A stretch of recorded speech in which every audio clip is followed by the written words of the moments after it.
right. Hey, everybody. This is AJ Forbes and Justin Holtman with the BarnBurner Show, episode 2. We apologize for the time in between episode 1 and episode 2. Both of us have been extremely busy in the past couple of weeks. Yeah, AJ took a vacation, but it is what it is. So did Justin. But part of that is kind of what this episode is going to be talking about today. Justin has recently started his internship with the Omaha Storm Chasers. The Storm Chasers are a AAA affiliate with the Kansas City Royals, and we figured that BarnBurner Sports would be a great platform to get that story out, because I think it's an interesting one. I think it'd be relatable for a lot of people to listen to, and so Justin, let's talk about what were the events that kind of led up to you getting hired by the Storm Chasers? You say it's relatable. I don't know about all that, but I don't know. I mean, I go to school at UNK, right? And we have to have an internship to graduate. And so I got like halfway through this last semester, and I was like, "Oh crap, I need an internship." So I just kind of went online and I looked at everything, and I'm like, anything that's got baseball or football or literally any sport, really. I'm like, let's apply for it, and we'll just see how it goes. And one of them happened to be the greatest AAA team in minor league baseball, the Omaha Storm Chasers, and you can't really turn that one down. So I had a nice little interview. They were like, "Man, you seem awesome. You're like the most amazing guy like to ever walk on the planet." And they offered me the position. So you mentioned that you were at UNK right now. Yes, sir. But, Hopes up, baby. but what people might not know is that you started your academic career at the University of Nebraska Omaha rather than Nebraska Kearney. So what were you doing at UNO? Did you have the same major? You said last episode that you were majoring in sports marketing, Sports management, sir. sports management. Sorry, you mentioned that last episode. Were you doing the same thing at UNO? Yep. Nah, I was doing all sorts of stuff at UNO. I was I came in my first year. I enjoyed the college experience, you could say. Um, Probably a little too much college experience for a little bit there. But I mean, I started out not really knowing what the heck I wanted to do. Um, I'm pretty sure I changed my major like 5 times there.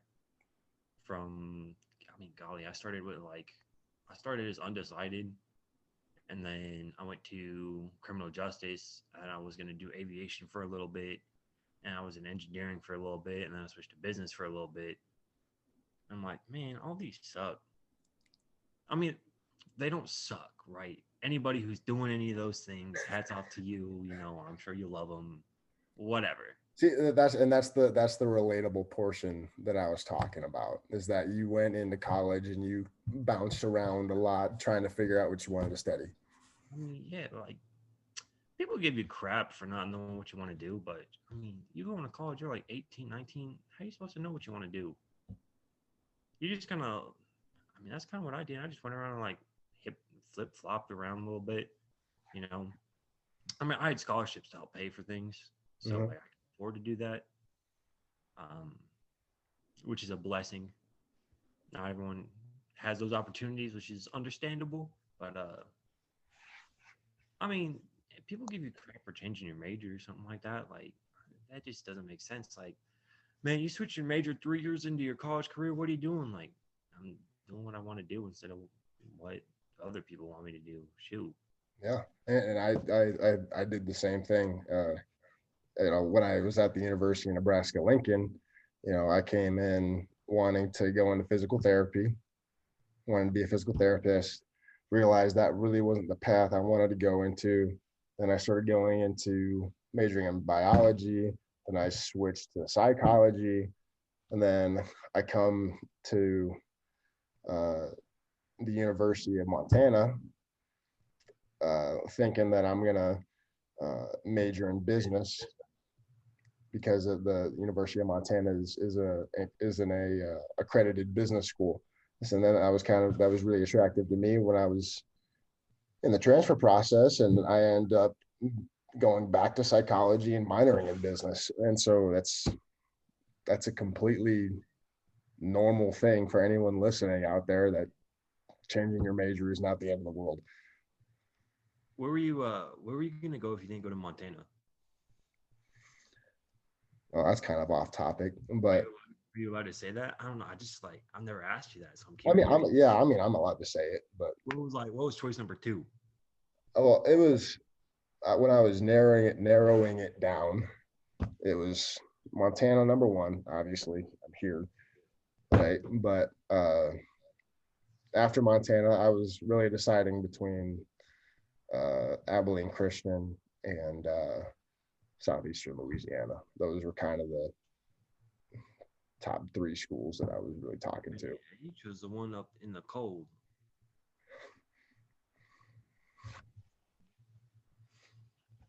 I love it here. So, Yeah. but going back, uh, you know, we've obviously known each other for a long time. We've been best friends for a long time. I know you weren't necessarily happy with what you were doing at UNO. And you hit kind of a quarter life crisis trying to figure out what you were going to do. And then you took a very impromptu trip to Japan without me knowing until you sent me a Snapchat of you on the airplane going Sometimes to you just gotta Japan. do things.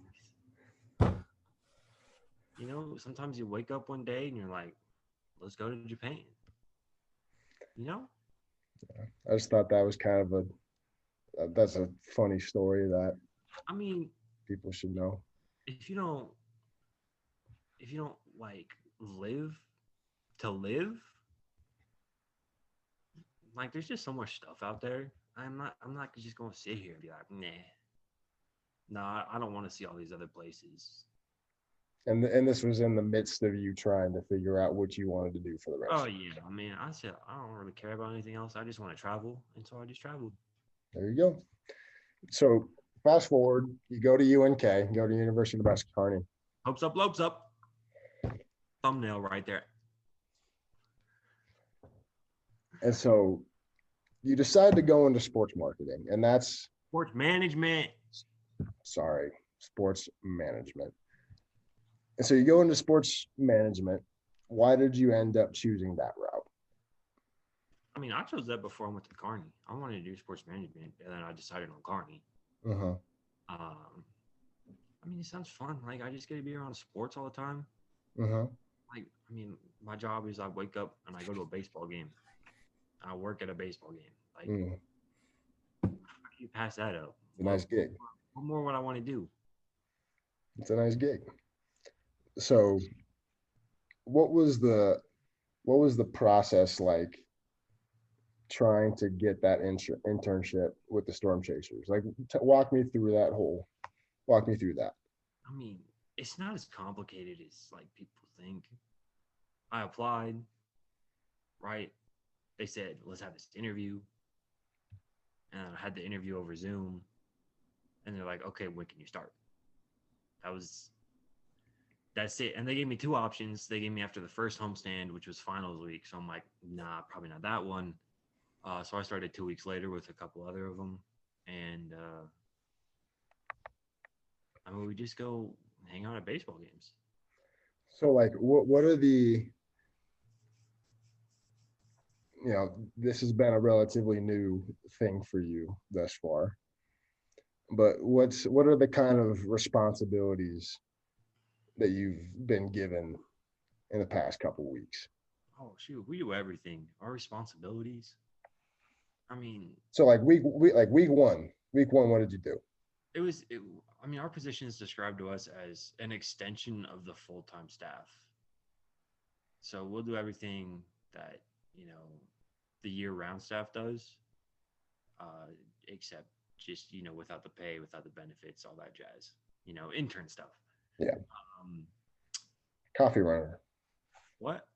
You're a coffee runner. Uh, Not really. They got other people to coffee run. We don't have to coffee run. We so we'll help with parking. We'll help with security, like metal detectors at the front gates, getting people through that. Make sure no one brings like knives or anything in like that. People get mad at us about that stuff too. We'll try to bring in like big purses, and everywhere's got like clear bag policies now. Yep. And people don't know how to go through metal detectors sometimes. Mm-hmm. Like, what do you need? And I'm like, have you ever been to an airport or through a metal detector like ever? Mm-hmm. I'll tell them like, hey, just everything on your pockets, phone, keys, wallet, stuff like that. And I'll have people like they'll do all that and they'll walk through the metal detector holding onto their phone, and then look at me like they were confused about what happened. I'm like, you're holding on to your phone. What do you what do you expect's gonna happen? They're like, oh, I'm like, it's my ticket. I'm so used to just just having it, and I'm like, whatever. Mm-hmm. We do like promotional stuff. Like baseball games, they got like hurl the pearl or whatever. They drive the little truck around. You toss little soft baseballs in. They don't drive the truck around anymore. It's just parked. You just got to toss it in. So super easy. Yeah. More people need to try that. I have people that'll come up to that and be like, "So when does it drive around?" And I'm like, "Next year." And then So they don't want to do it. They're like, "Oh no, we don't want to do it anymore." I'm like, "All right." We get we sign people up to do like different promotional things. such as what? Like, they'll do like t-shirt shuffles on the scoreboard. And we have people like, we have to go find someone who wants to do that. We have like a little RC Warner truck race where they race across the top of one of the dugouts. And we have to just find people who want to do this kind of stuff. And it's My not, God. it's not hard, like I've always wanted to do that stuff. Like, yeah, let me compete in that. That looks easy. Mm-hmm. Oh golly, what else we do? We help in like the kids zone. Like they have a little like carousel over there and some inflatable toys and stuff. We just kind of go make sure the kids don't, I don't know, fall off the carousel or something. There's like a wiffle ball field we get to go pitch to kids in the middle of the game, which is kind of fun. So have you done that? Have you I done haven't, I haven't gotten the pitch to them yet. We just started pitching to them like last week. Did they pitch to you? No, I haven't gone out to the wiffle ball field. I've been in other places. Um, we we walk around with the mascots to make sure that they're everywhere they need to be at on time. We work in the ticket office, helping people with tickets. Whoever's upset at us about whatever comes and talks to us, and we So just what's the I know you're relatively new, but what's the best story you got from the ticket office? from the ticket. I mean, I had someone come up, and because we're at like 50% capacity still, we don't sell like it's like select seats. Mm-hmm. We sell like sections, and Okay. like you'll get a ticket for the section. Okay. And it's very clear that that's how we do it. Most people understand that. And we had someone come up like, "Yo, I bought a section, and it said seats like 10 and 11, and on my ticket it just says GA." And I'm like, I was like, "Yeah, that's how we sell seats. You're in section 112. That's probably what you were looking at." Like, no, it said seat 12, and I'm like, "Are you sure about that?" I'm like, "I can't assign seats. Just go to section 112 and sit somewhere. It's probably going to be closer than what your ticket says anyway." Yep. I mean, people that just don't understand like stuff like that. Yeah, I would assume the working with people part probably isn't necessarily the stuff that you want Oh, to I mean, be some of doing. it's a blast. Like, well, if some people that just like love talking baseball, and I'll just like stand at the top of a section for an inning and just talk baseball with them for a little bit. They'd be like, "Why is Escobar down here?" And so like I had to go through that story. Like I had to go through that story like 10 different times. No, Uh, so who's Escobar? who's Escobar? I mean, if you were watching the show and you don't know who Alcides Escobar is, we gon' We got Uh, the that Logan. question wasn't for my sake; it was for our listeners' sake. We got the Logan Paul and Mayweather fight this weekend, and then after that, it's gonna be me and whoever doesn't know who Alcides Escobar is. We're gonna be one of the undercards for that fight. Well, I mean, World Series champion, shortstop, All Star, you know, fantastic guy. So, And so you gonna make me tell the story too? Yeah, okay. He's in AAA because he started late, so he didn't get spring training, and so Kansas City's kind of got him in AAA as a spring training kind of thing for him. I was like, I mean, you get a lot of pros that go down to spring training or go down to AAA, like Jason Hayward, when they come off injuries or when they're just getting like ready to go. Uh, I mean, so it's the same thing. I got you. So for those of you who don't know, Justin is a Kansas City Royals fan. So what is it like being a part of that farm system for your favorite team? Bro, everyone thinks you're a suck up because you say your favorite team's the Royals.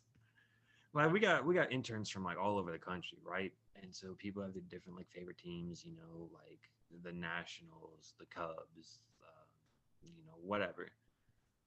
And then I said the Royals, and like suck up, and I'm like, no, I'm just from here. That's just how it was. Mhm.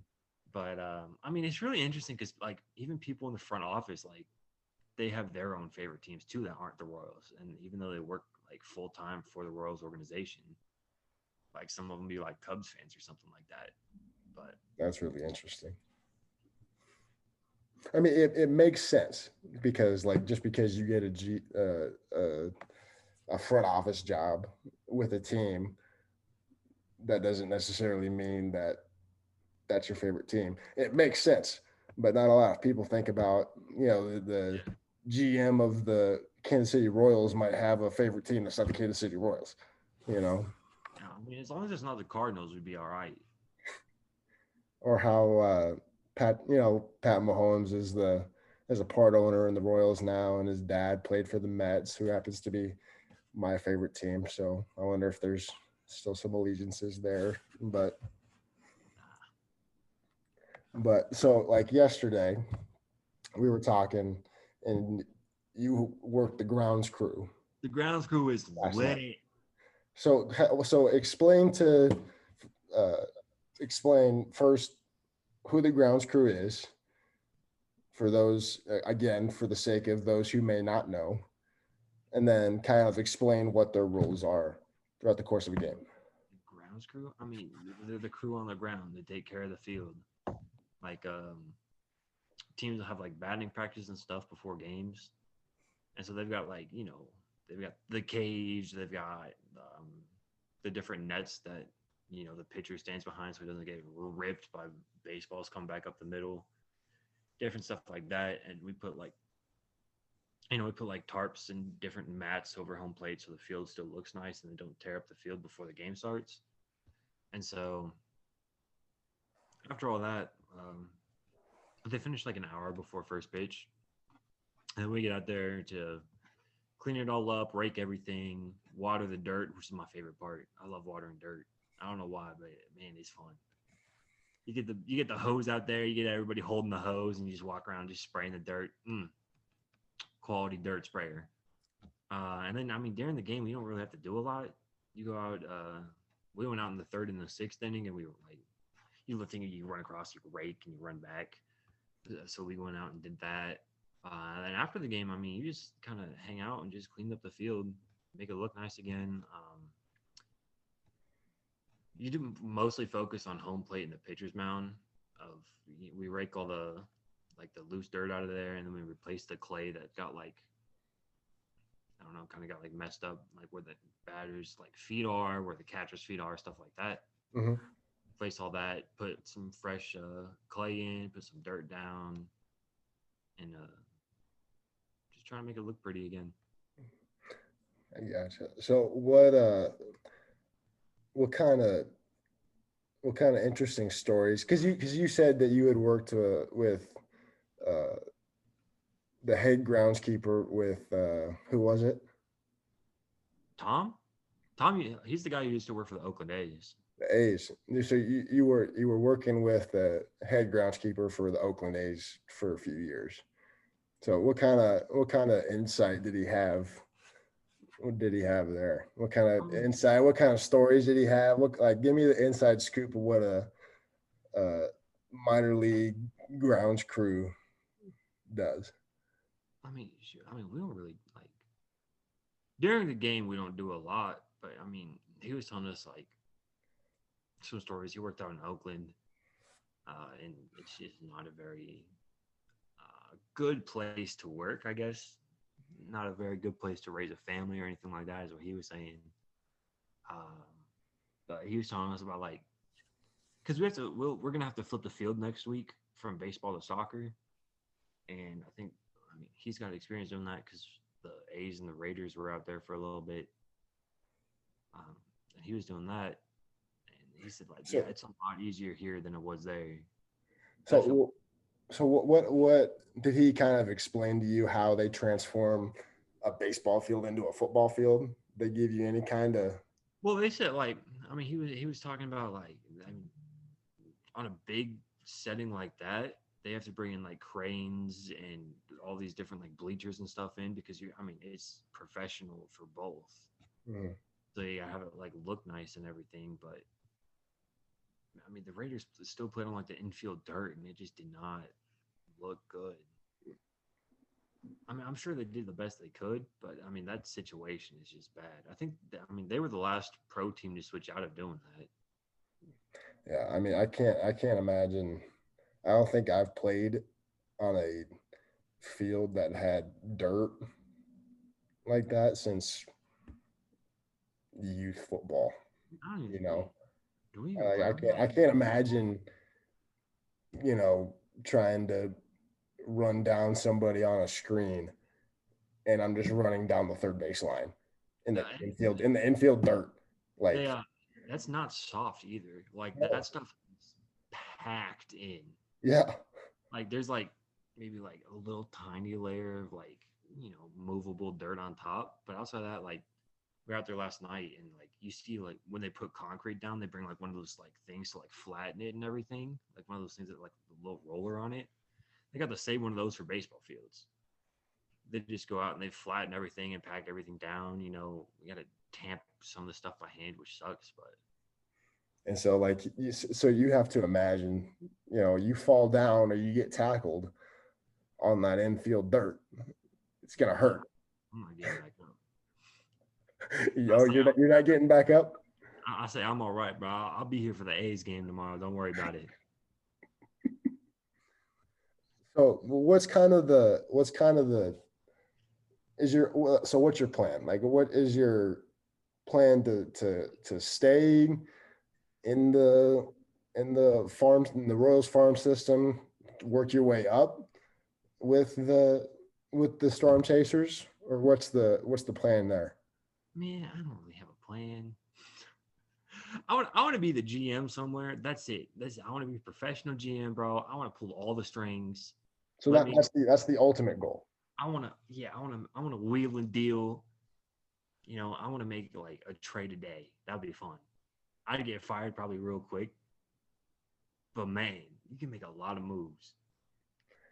So like I don't know how much research you've done into kind of how you work your way up Yeah, bro. You got. into I mean, of into course, being a somewhere. GM, Yeah, but like what's like after intern, like what's step two? I want to be. I want to be a scout. Scout. Scout or player personnel. Like starting in there is a good place to like get going a little bit. Because I mean, if you think about it, right? If you're a good scout, you know, it's going to translate over to being a solid GM because you can already have an eye for identifying talent. And so if you can do that, then you'd be in a good spot. But I mean, I'd love to be a scout. I'd love to be on a grounds crew, like head groundskeeper somewhere. If I could have my field, I'd be like, this field is mine. That'd be nice. I think this was a nice start to talking about your your beginnings of your internship with the Storm Chasers. I think that uh, the further you get into this, the more we're going to be able to talk about this and what your firsthand view of a major sports organization looks like. And so I think this is just a starting point, uh, not only for your career in sports management, not marketing, but but I think that this gives you and it gives both of us the platform to really talk about your experiences and give other people insight on what actually happens. So Oh yeah, Kansas City Royals, baby, 2020. I'll go 2025 World Series champs. 2025. Maybe 2024, man. It is close. Around there.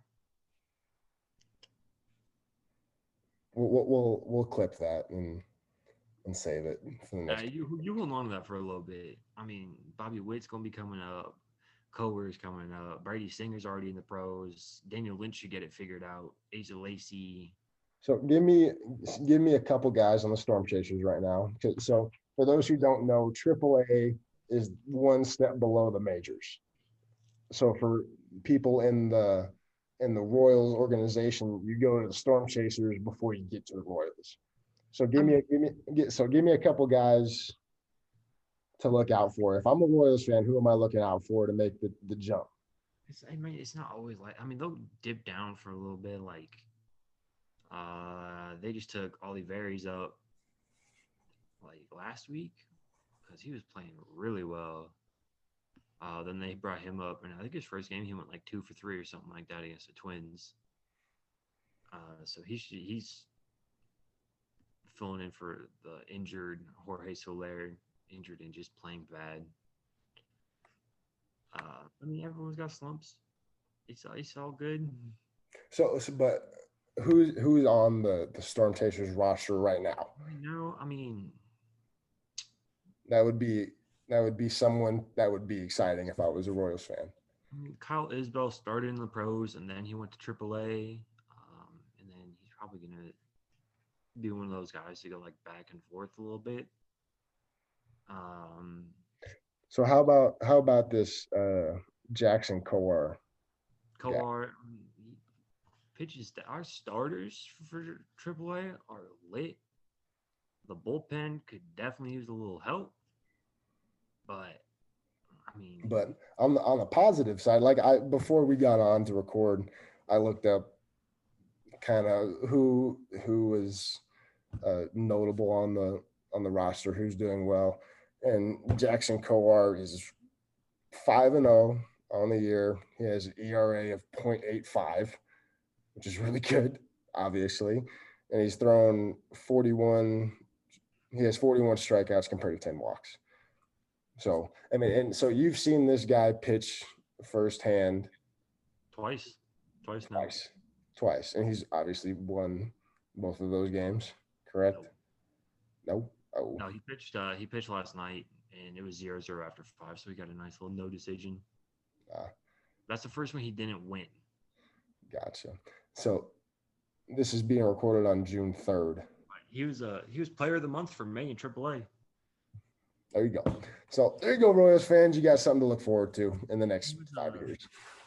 Brady Singer's teammate at Florida. Those are the guys that came out together. I gotcha. Well, uh, thank you guys for listening to episode 2 of the BarnBurner Show. Um, thank you, Justin, obviously, for coming on. You're part of this too. I just thought it would be interesting if we could talk about your start to your this kind of new part of your life. And uh, thank you to everyone listening. Uh, we should be coming out with some more content soon. It's the summer, but we're both relatively not busy. I know I am. You're a little bit more busy than I am. But uh, stay tuned.